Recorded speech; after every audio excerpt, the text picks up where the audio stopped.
Hello and welcome to number 5 in our Ultimate Google Ads Checklist for E-commerce series of videos.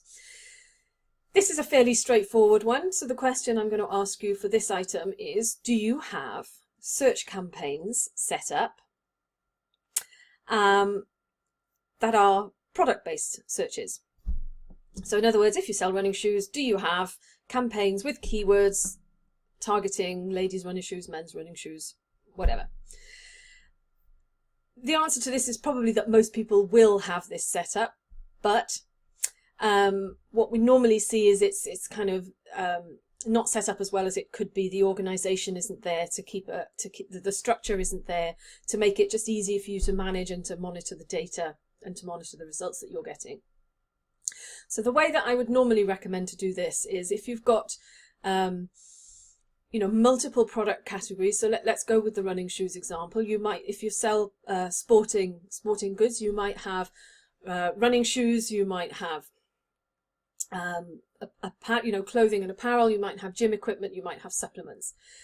So what I would suggest is that you would have one campaign which is for running shoes, and inside that you have obviously your ad groups then would cover the different types of running shoes, ladies, men's.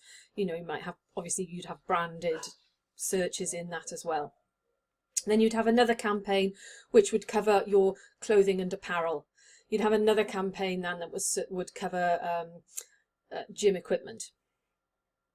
And doing it this way makes it easier to because you've got similar products all in the same campaign, it just makes it easier for you to see how your various product categories are doing and the results that you're getting. And it's just easier to manage, to have it all instead of having everything bundled into one massive campaign, which can get if you've got a lot of products and so you're targeting a lot of different keywords, that can sometimes get a little bit out of hand and becomes massive, really difficult to manage. So that's a fairly straightforward one for today. So yeah, do you have product-based search campaigns set up in your account, and are they set up and categorized properly to make it easier for you to manage and monitor the results? So the next video will be talking about brand campaigns, and don't forget, if you've got any questions, please comment below the video. Don't forget to subscribe to my channel, and I will see you in the next video. That'll be tomorrow. Take care now. Bye.